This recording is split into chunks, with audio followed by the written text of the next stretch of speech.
They said she was worthless, just skin, bone, and silence, but he saw something else. Not a slave, not a ghost, a soul that hadn't given up. And he stepped forward with $6 and a fire in his chest. Because some men don't walk past evil. They burn it down.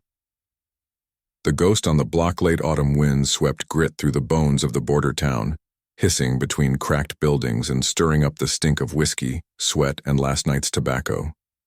In the square, men shouted like dogs over meat. Horses stomped against frozen earth, and the iron cages clanged when rough hands shoved too hard. In the middle of it all sat a livestock block, no better than a butcher's stand, and on top of it stood what was left of a woman.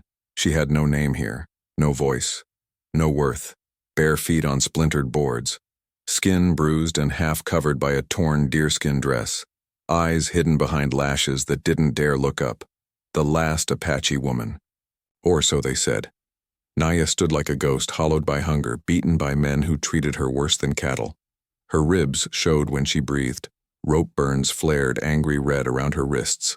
Her hair, once dark and free, now hung like knotted twine, matted from nights spent chained to frost-hardened ground.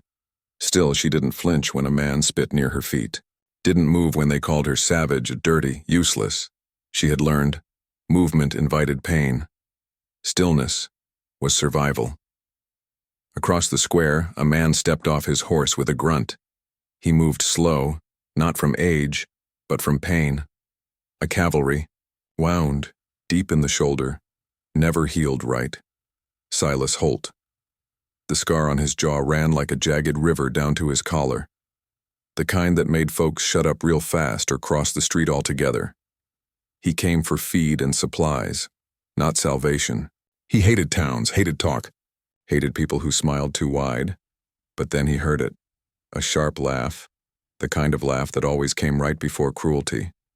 He turned. He didn't mean to, but he did. And he saw her.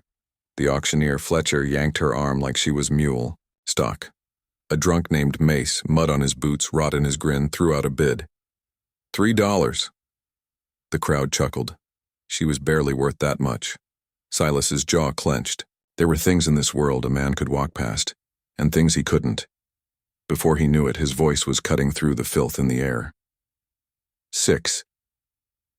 The crowd stilled. $6? For her? Fletcher blinked, then shrugged and took the money. Didn't care who paid as long as the coins were silver. The chains came off with a jerk that nearly sent her tumbling. Silas stepped forward but didn't touch her. Didn't dare. She looked like someone who'd flinch at a breeze. He said only 2 words. Low, gentle. Come on. She followed. Not because she trusted him, but because she feared the ones behind her more.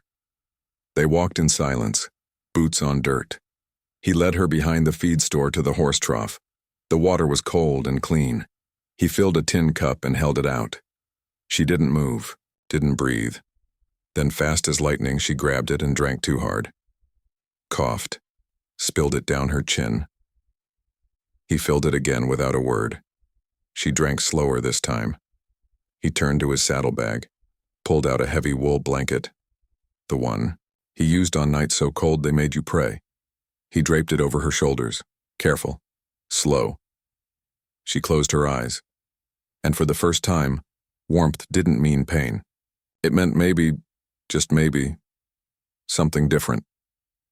She tried to speak, a sound, nothing more, but Silas didn't push, didn't ask, didn't need to. He looked out at the dirt road beyond the edge of town, and he knew whatever lay ahead would be hard, but not as hard as leaving her behind. Without a word, he lifted her into the saddle, settling her in front of him so she wouldn't fall. She didn't resist, just clutched the blanket to her chest. The torn dress, the bruises, the fear, she carried it all with her. But now, for the first time in a long while, she wasn't carrying it alone. They rode out. The square fell away. The town faded behind them. Silas kept one hand near her waist, not to hold her, just to make sure she didn't slip, and in that quiet, between her trembling breath and his heartbeat, something started. Not trust, Not yet. But something close enough to make it worth riding toward. If this story stirred something in you, don't miss what comes next. Tap subscribe, turn on that bell, and saddle up for part 2. The ride's just getting started. $6. That's what he paid. Not for a body, but for a choice. A man with nothing to lose buying freedom in a place where it don't mean much.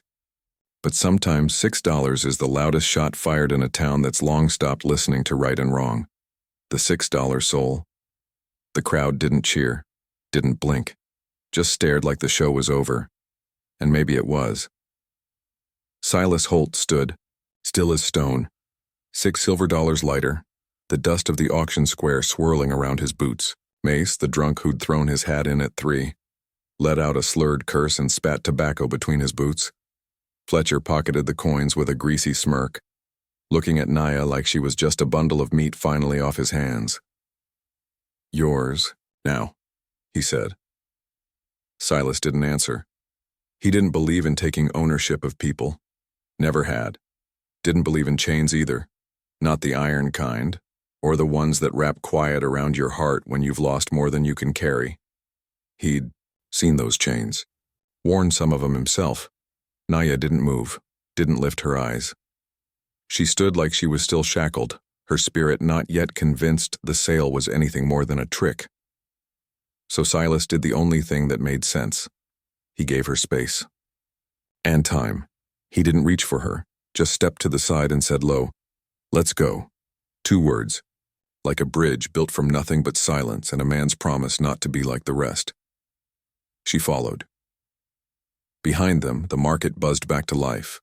Coin trading hands, cattle bleating, someone yelling about whiskey prices. But that moment, the one where $6 bought a soul's second chance, hung heavier than all of it.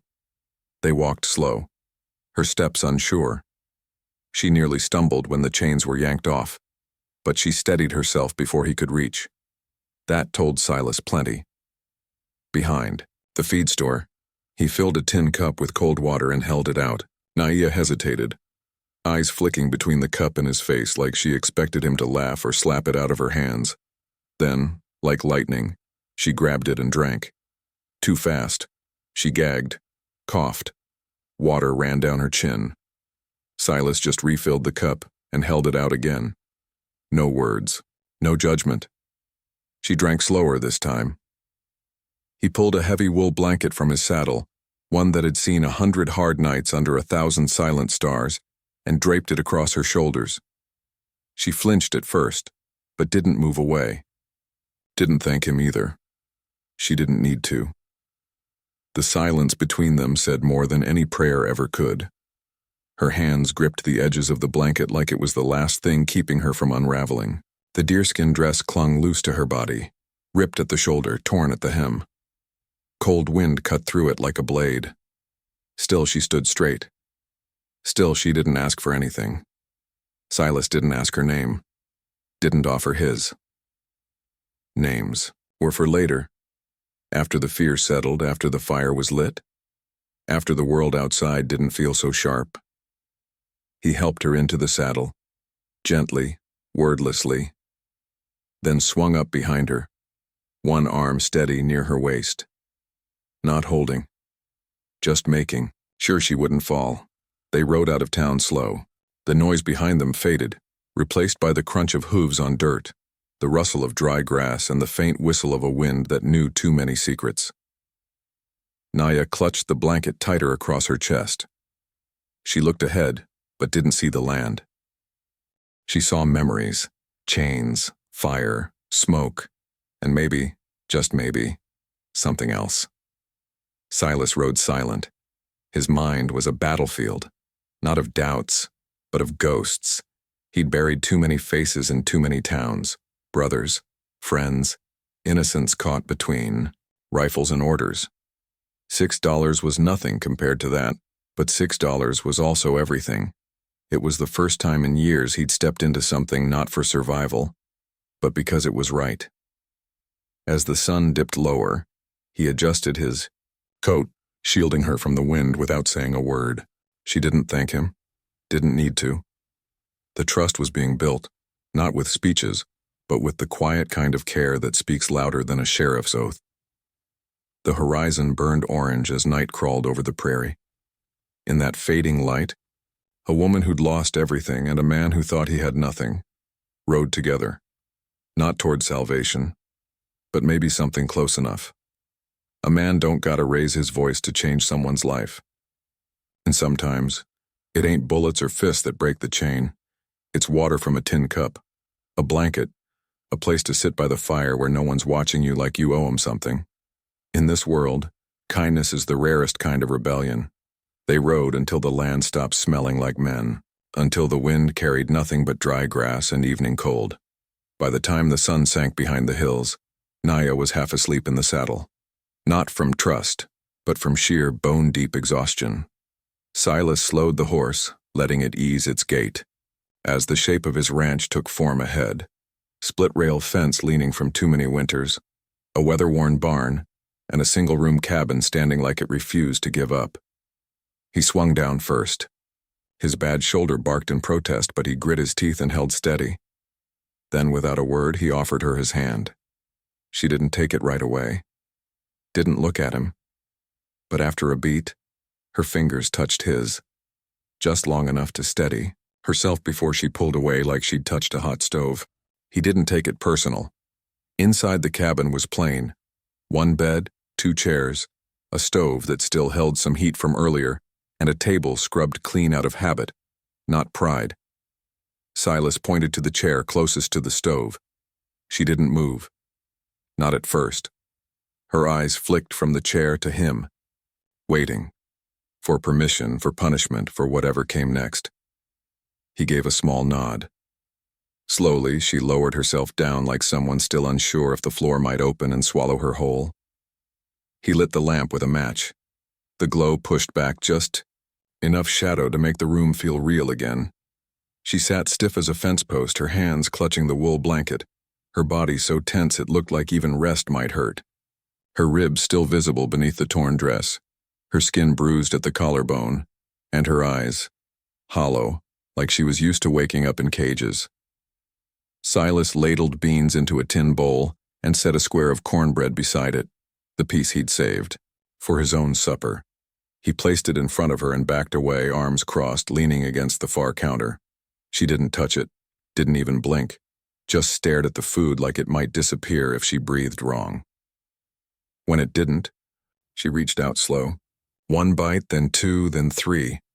At first she ate like a feral dog, fast, guarded, but it slowed, one cautious mouthful at a time, until the edge of desperation dulled.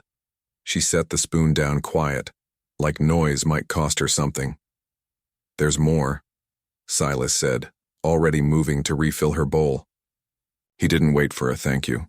She studied him now, watched the way he moved with that scar along his jaw, the way he kept his voice low, like loudness had done more harm than good in his life. Watched how he gave without asking anything back.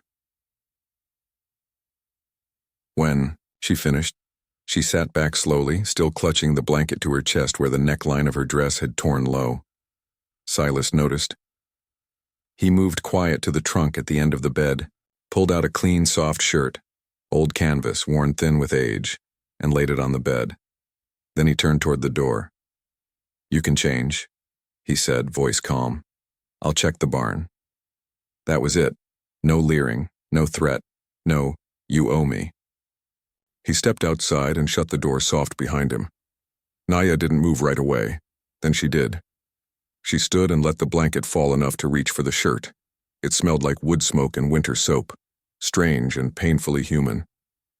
She pulled it over her dress, letting the worn fabric fall past her hips, then wrapped the blanket around her like a skirt. She looked around the room again. 1 bed, a folded quilt, a shelf with a few tins of coffee and salt, boots by the door, everything plain, everything in its place. Nothing like the places she'd been kept. Something inside her unclenched. Not all the way, but enough.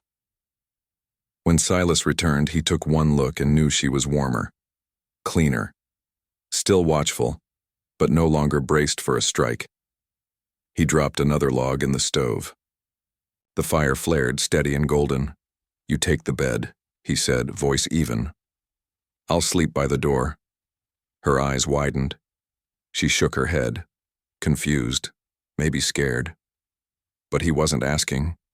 He unrolled his coat into a pillow, laid a second blanket on the floor near the door and sat down, back against the wall, rifle within reach.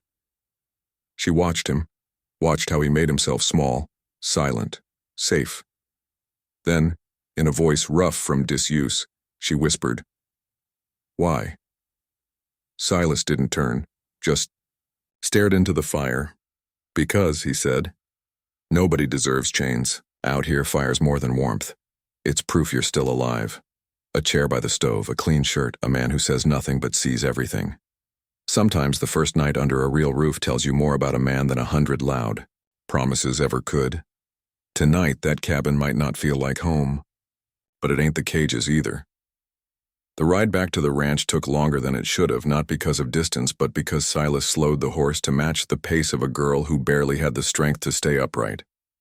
Naya sat quiet, bundled, in the heavy wool blanket, his old canvas shirt loose on her frame. She didn't look back toward town. She didn't look ahead either. Her gaze sat somewhere in between, somewhere far away. The last sliver of sun dipped behind the hills just as the corral came into view, fence leaning like an old man trying to remember how to stand straight. The barn looked worse in this light. One door sagging, a couple boards split from the last hailstorm. But it stood, like him. They reached the porch. Silas dismounted first, boots crunching on cold dirt. His shoulder complained, but he ignored it like always. He held out his hand again, not pushing it toward her, just offering. She hesitated, same as before, then took it for balance and let go as soon as her feet hit solid ground. A flinch. She didn't even notice anymore. Inside, the cabin still held a whisper of warmth from the afternoon fire. Silas moved quick, stoking the stove, tossing in kindling until the cast iron belly glowed orange again. The heat spread slow but steady. Naya stood in the doorway like she didn't know if she was allowed to enter. "You can sit," he said, nodding toward the same chair she'd used earlier. She moved, careful as glass, and lowered herself near the stove, curling her feet under the blanket. The silence between them wasn't heavy. It was the kind that held room for breath. Silas pulled out a second bowl and ladled beans from the pot into both, added a slice of pan-fried salt pork to each. Simple food. Filling. He placed one in front of her on the table. She didn't reach for it yet. Instead, her eyes followed him as he stepped back and sat in the second chair, not across from her but beside her, angled toward the fire like they were just two tired folks at the end of a long day. When she did eat, it was slower now, less desperation, more awareness. She chewed, swallowed, waited. And when the spoon scraped empty, he filled the bowl again without saying a word. After supper, Silas stood and moved to the trunk. He pulled out a second quilt, one older, patched at the corners. He laid it on the bed without comment. Then he rolled his coat into a pillow, dropped a blanket near the door, and lowered himself to the floor. Same place he'd slept last night. Naya watched every movement like it was a puzzle she couldn't quite make sense of. "You take the bed," he said again. She looked at the bed, then back at him. Her hands gripped the blanket like a rope. She opened, her mouth like she meant to ask a question but changed her mind. He beat her to it. "No one's gonna touch you," he said, voice gravel low. "Not here." A pause. Then softer. "Ain't much, but this place don't run on fear." The wind pushed at the cabin walls, making the oil lamp flicker. But inside, the air stayed warm. Not just from the stove, but from something else. Naya stood slowly. Crossed the small room. She lay on the edge of the bed, back turned, eyes open. She kept the blanket tight across her chest. Silas didn't move. Didn't speak. He just listened to the sounds of her breath. Uneven at first. Then after a while, steady. It was the kind of quiet that didn't feel like silence anymore. It felt like rest. And for the first time in too long, that word had meaning. Tomorrow, there'd be work. There'd be questions neither of them wanted to ask. There might even be danger on the road behind them. But tonight there was fire, and food, and space to sleep without chains. He gave her warmth. He gave her bread. But tonight, he gave her something far rarer. The right to close, her eyes without fear, because sometimes it ain't the bed that matters, it's who chooses to sleep on the floor by the door. The cabin settled into a hush after supper, the kind of quiet only found in places too far for wagons and gossip. Outside, wind scratched dry branches across the eaves. Inside, the fire hissed, in its belly, steady and low. Silas sat on the floor near the door, one knee bent, his coat rolled beneath his head. He'd done it 100 times on trail rides and border patrols. But this was different. This time he wasn't guarding a supply wagon or sleeping beside a dying horse. This time, he was giving someone else the bed. And not because she asked, because she deserved it. Naya lay stiff under the quilt, her back to the room, still gripping the edge of the blanket like she expected someone to tear it off. Her breathing was light, careful, but not panicked. That was new. Silas didn't close, his eyes right away. He kept his gaze on the shadows moving along the wall, cast by the lamp flame and the steady glow of the stove. He listened, to the wind, to the slow tick of the wall clock, to her breathing. After a long while, she whispered, "Why?" The word was so soft it nearly vanished into the wood. Silas didn't turn. He didn't need to. He just stared into the firelight and said what he believed. Because nobody deserves chains. The silence after that wasn't awkward. It was honest. Truth. Didn't need a second sentence. He lay down fully then, arms crossed over his chest, rifle leaning close to the door like an old friend. He closed his eyes not because he trusted the night, but because for the first time in years someone else was inside with him, and neither of them needed to run. Naya didn't sleep right away. She stared at the ceiling beams overhead, fingers still curled around the blanket, her bare feet tucked beneath the quilt. She didn't understand this man, not yet, but he hadn't asked for anything, hadn't touched her, hadn't even asked her name. That alone felt like more than she'd been given in years. Eventually, her breathing deepened. Not sleep exactly, but rest. And when the cabin slipped into true stillness, her eyes finally closed. No nightmares came. Morning. Broke gray and cold, the kind that chilled you before you stepped outside. A thin shaft of light cut through the window and landed on the floor right beside Silas's boots. He was already sitting up, rubbing at his shoulder. That old cavalry wound hadn't let him rest proper in years, and cold mornings made it worse. But he didn't complain. He just moved slow, careful, like a man who'd learned how to carry pain without spilling it on others. Naya stirred under the covers. Her brow furrowed for a second like her body expected to wake in chains, but her eyes opened to warmth, not bars. She blinked, sat up slow. He didn't speak. Just poured water into a tin cup and set it on the table near her. Not too close. She reached for it without looking away from him. She drank slower this time. Measured, still cautious, but something inside her had shifted. After she finished, he spoke, voice rough from disuse. "Breakfast's coming. Then, chores, if you're up to it." She didn't answer, but she didn't shrink back either. He watched her wrap the blanket tighter and pull the sleeves of his old shirt further over her hands, and then something flickered in her. A question. She didn't ask it aloud. Not yet. Instead, her eyes drifted to the shirt on her back, then to his coat still rumpled near the door. He saw the moment it hit her, that he'd given her warmth and kept none for himself. Silas stood and moved toward the stove, tossing more, kindling in, working like men do when they don't want to talk but need to do something. As the pot warmed, she rose, standing on bare feet, shoulders still curled inward, but no longer frozen. She stepped lightly, stopping just short of where he stood, then sat back down in the same chair she'd claimed last night. without being told. That meant something. He noticed. She did too. Progress out here came slow, but it came. Out here, a promise. Ain't a thing you speak easy. It ain't flowers, it ain't fancy. It's a man putting his body between you and the gun.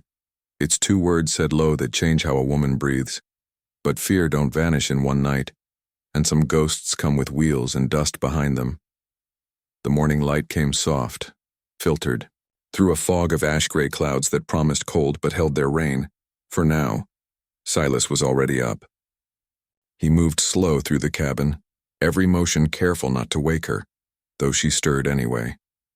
Her instincts hadn't learned rest yet. Might take years before they did.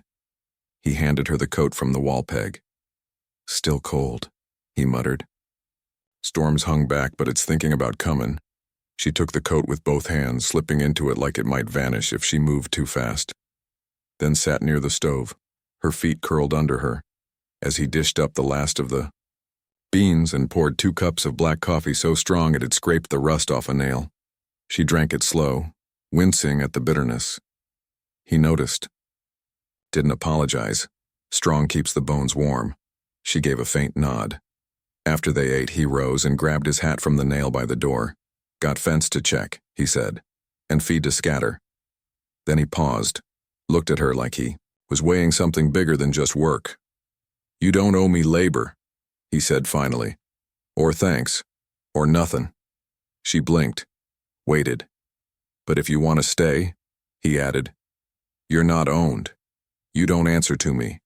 Just live. Here, that's all. The words hung between them, not poetic, not perfect. But they were truth, and that mattered more than anything dressed up with pretty. Naya nodded once, firm, and stood without flinching. They worked side by side. She gathered eggs from the few hens still clucking around the old coop. He patched the fence rail with one hand and a knee brace while holding nails between his teeth. She fetched wood for the stove, carried more than her frame ought to hold. When she stumbled once, Silas stepped toward her, but her spine straightened before he got near. He didn't push, didn't comment. Pride, he'd learned, wasn't a luxury. It was fuel, and she'd earned hers. It was almost noon when the sound came. Wheels, far off. Then hooves, the kind of sound that doesn't come from the wind. Naya froze like a struck animal, her breath caught sharp in her throat. The bucket in her hands tilted slightly, water sloshing over the edge. Silas's head snapped up, eyes narrowing toward the horizon line where the dirt road cut down from town. He didn't speak. Didn't have to. She was already backing up, heart slamming in her chest. Her body trembled as she reached for the barn wall behind her like it might hold her steady. Silas stepped between her and the road without hesitation. His hand rested easy near his gun, thumb over the hammer. His whole stance changed. Shoulders, squared, boots rooted. I see him, he said flatly. But it wasn't Mace. Just Ezra, the old rancher from 2 ridges over. His wagon rattled up slow, pulled by a tired-looking mule. Ezra raised a hand in greeting. Morning, Holt. Fence down up by Red Bluff. Watch it if you take that trail. Silas gave a tight nod. Didn't step aside. Ezra's eyes flicked toward Naya, then back. He didn't ask. He wasn't stupid. Storm comin', Ezra added, tipping his hat. Watch yourself. Then he moved on, his wagon creaking back into the stillness of open land. Dust settled. Silas didn't turn to her right away. He waited. Let the silence stretch. Then finally, voice low and firm, he said, No one touches you here. It wasn't poetry. It wasn't loud, but it hit harder than any sermon. Naya's shoulders loosened just a little, enough to take a full breath without choking on it. She didn't say thank you, she didn't need to. That promise was its own kind of shelter. Inside the cabin, after chores, she sat near the stove again, while he leaned against the counter. Both of them quieter now, but not empty. Not afraid, and when she looked up, her voice barely above a whisper, she said, You watch the road for me. Silas didn't meet her eyes. Always will. Some wounds don't bleed, they limp, they flinch, They hide behind silence or pride, but sooner or later every wound demands a name. And sometimes giving that name is the start of healing. Out here, trust ain't given. It's earned. One scar at a time. It was the kind of dusk that fell heavy. No birds, no breeze. Just the hush of the prairie tucking itself in under gray clouds and distant thunder.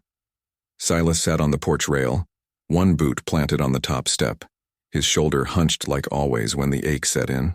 That cavalry wound, deep and jagged from some forgotten skirmish, never fully healed. Cold weather made it bark. Hard work made it scream. He didn't talk about it. Never did. But Naya had been watching. She sat just inside the cabin, mending one of his shirts. Her hands moved slow, careful. Her eyes, though, were sharper than any needle. "You favor that arm," she said. He didn't flinch at her voice, but he didn't answer either. She folded the shirt neatly and set it beside her. "I saw how you winced when you lifted that saddle, this morning." Still, silence. "You don't sleep well," she added. "You pace at night." Now he turned, slow and deliberate. The look on his face wasn't anger, it was weight. A man holding back a dam that had been threatening to break for years. "Some things," he said, voice like gravel, "ain't fit to carry out loud." She nodded. "Then don't say it. Just don't carry it alone." Silas looked away again, to the horizon line that never seemed to change. Inside the cabin, the stove crackled softly. The air was thick with the scent of beans, dust, and old wood smoke, comfort in its own quiet, hardscrabble way. Naya rose, walked out onto the porch and sat beside him, not touching, just close. Close enough to share warmth. Her dress, now, mended and paired with his clean shirt, hung loose on her still thin frame. But she carried herself straighter these days, stronger, like the wind didn't push her as hard anymore. Silas took a deep breath. The pain in his shoulder flared, then settled. "You got fight in you," he said after a long moment. She smiled, small and crooked. "Didn't know I did. Not till someone stood between me and the road." The silence that followed wasn't heavy, it was honest. After a while she spoke again. "My name is Naya." He turned toward her, met her eyes. "That so?" he asked, not mocking, just confirming. She nodded. "I reckon you should know it, since I know yours." He chuckled dryly. "Do you now?" "You muttered it once, in your sleep." He didn't, remember. But somehow he wasn't surprised, she went on. "Silas Holt. Sounds like a man who used to be something." His brow furrowed slightly. "Used to be a soldier. Used to ride with the blue coats, used to believe that made me the good kind. Still believe that?" He shook his head once. "Don't believe much of anything now, except fences need mending, and folks should eat when they're hungry." She smiled again, and this time it touched her eyes. "You believe in shelter," she said softly, "and in kindness." He didn't answer, but he didn't look away either. The wind picked up. A hawk cried out from somewhere beyond the hills. Naya stood and stepped back inside, returning with a small tin cup. She poured what was left of the coffee and brought it to him. He took it with a nod. "Thanks." She leaned against the doorway, watching him sip. "Most folks I knew," she said, "only took names, took bodies, took spirit." Silas looked up, his eyes darker than the coming storm. "I ain't most folks." "No," she said, firm. "You're not." There was a long pause. Then she added, "You don't ask for anything." He gave a faint smile, weary but real. "Guess I don't know what to ask for anymore." "Maybe," she said, "just ask to be known." He didn't move. Just stared at her like maybe she'd spoken the one thing he didn't know he needed to hear. "You got a strong name," he said. "So do you." And there it was. A trade. Not barter. Not payment. Just two broken souls telling each other. "I see you. Out in the West, the past ain't dead. It just rides slower. Sometimes when the wind dies down and the land holds its breath, it catches up. The day broke dry, sun low and mean behind a veil of dust. The kind of morning that promised nothing but work and the memory of what hadn't been said. Naya was in the back pen feeding the mules when she heard the gate creak open. Not the barn gate. The front one. The one no one ever used. She froze. Silas heard it too. He was patching a broken wheel in the lean-to, head down, when that long-forgotten creak shot through him like a warning bell from another life. He stood, slowly, wiped his hands on a rag and stepped outside. There, standing just inside the wooden gate, was a man in a worn duster and a hat 2 days past respectable. Tall, pale, with sun-creased eyes and a gun on each hip, the kind of man that didn't need to raise his voice to be heard. "Well, I'll be," the man drawled. "Silas Holt, you're a hard man to bury." Silas didn't answer, just stared, lips pressed tight. Naya stepped beside him now, cautious, but unafraid. She saw something in Silas change, not fear, not yet, but something colder than she'd ever seen. The stranger tipped his hat toward her. "Ma'am." Silas took a step forward, jaw clenched. "What do you want, Dawson?" The man grinned, slow and feral. "Heard tell you were still breathing. Figured I'd come see for myself." "I ain't the man you're looking for." "Maybe not," Dawson said, resting one hand on the fence post. "But you sure as hell used to be." Naya turned, toward Silas. "You know him?" Silas nodded once, eyes still locked on the man. "He rode with me," Dawson said instead, "back when blood and gold were easier to find."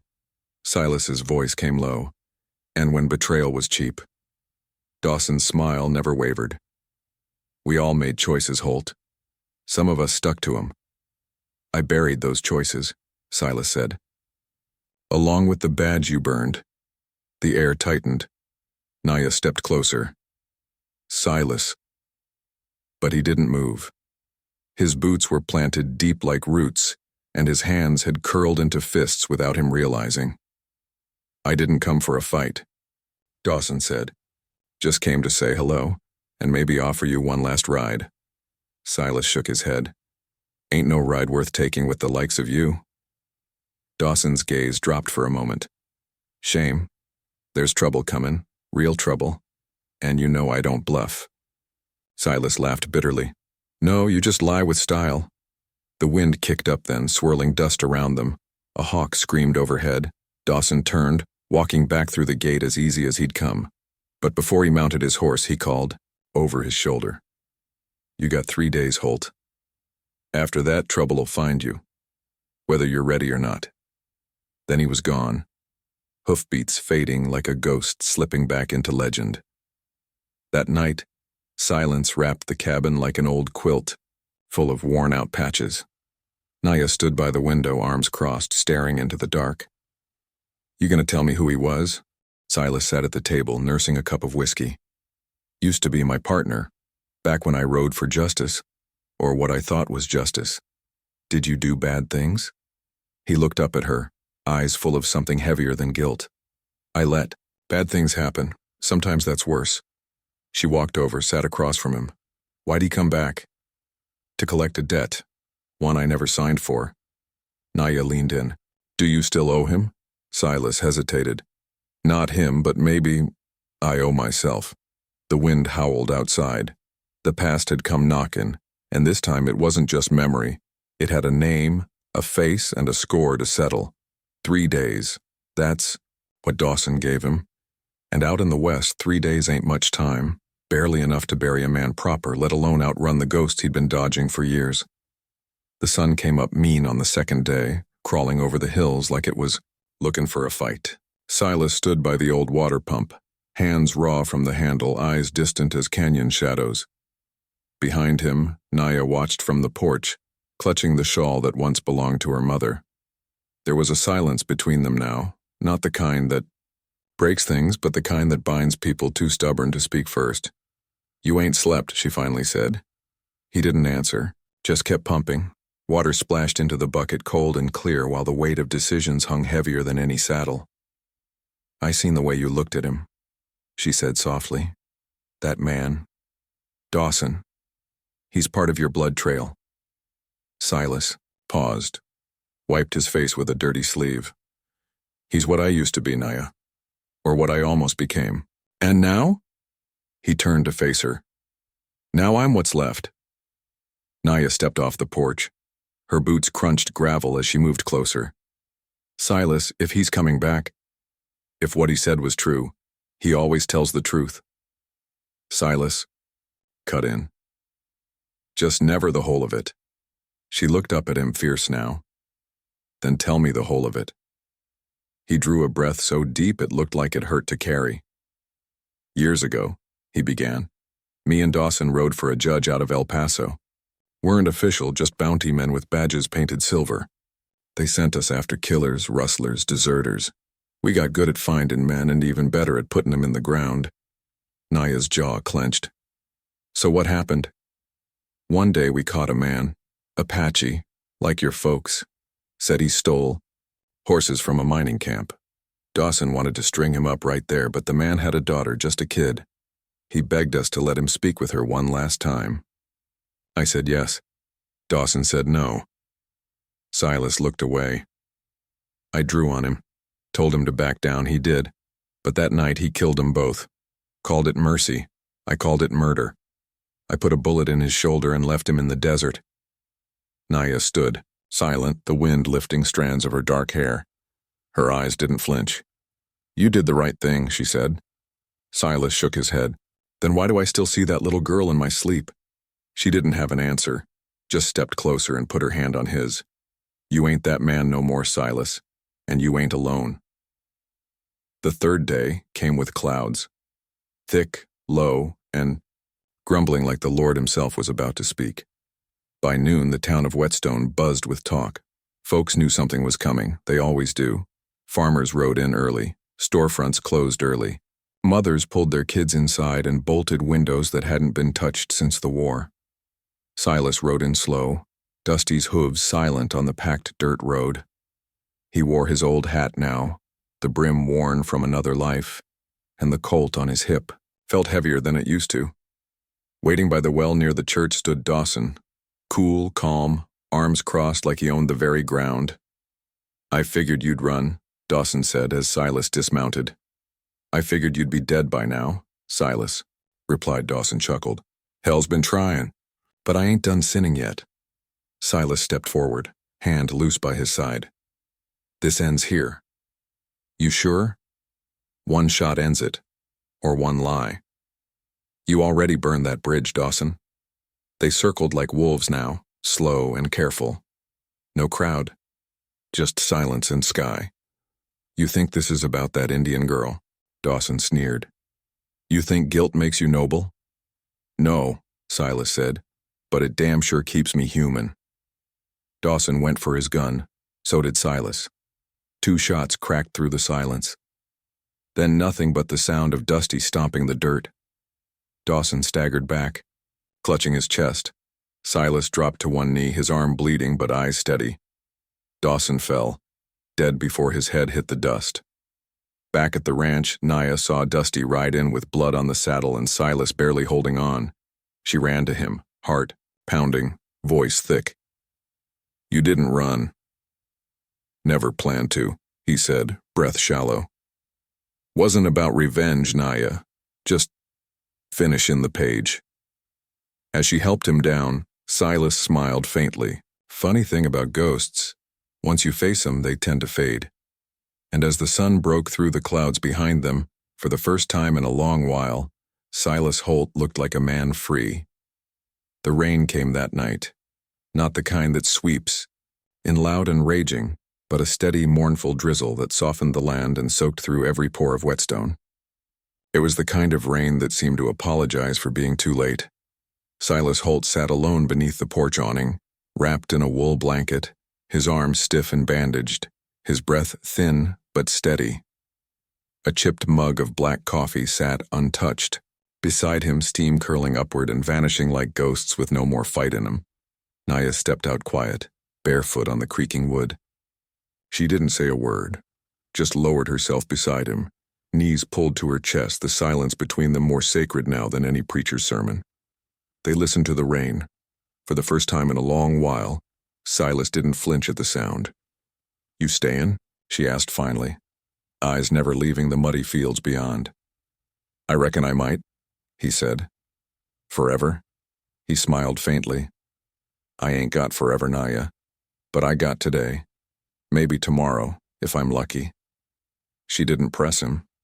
She just nodded, lips trembling between sorrow and peace. The townsfolk came round the next day, not with pitchforks or questions, but with pie, cloth, and medicine. One by one, they stopped by the Tanner Ranch. Once a place folks passed in a hurry, now a quiet testament to a man who'd faced down the devil and chose mercy over hate. Old Tom, the blacksmith, brought a horseshoe for Dusty. Miriam from the chapel left a wooden cross on the fence, not for Silas but for Dawson. "Every man deserves one," she said simply. Even Sheriff Dobbs came, hat in hand, voice softer than it had ever been. "Town's yours if you want it," he said. "Or not. Either way, you earned peace." Silas nodded. Didn't say much. Didn't need to.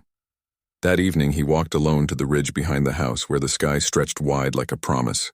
The wind smelled of sage and wet earth, and the sun, low and forgiving, poured gold across the land. He took off his hat, pressed it to his chest, and let out a long breath. Not of pain, of release. This land had seen too much blood. Too many men, carving justice into each other with bullets and grudges.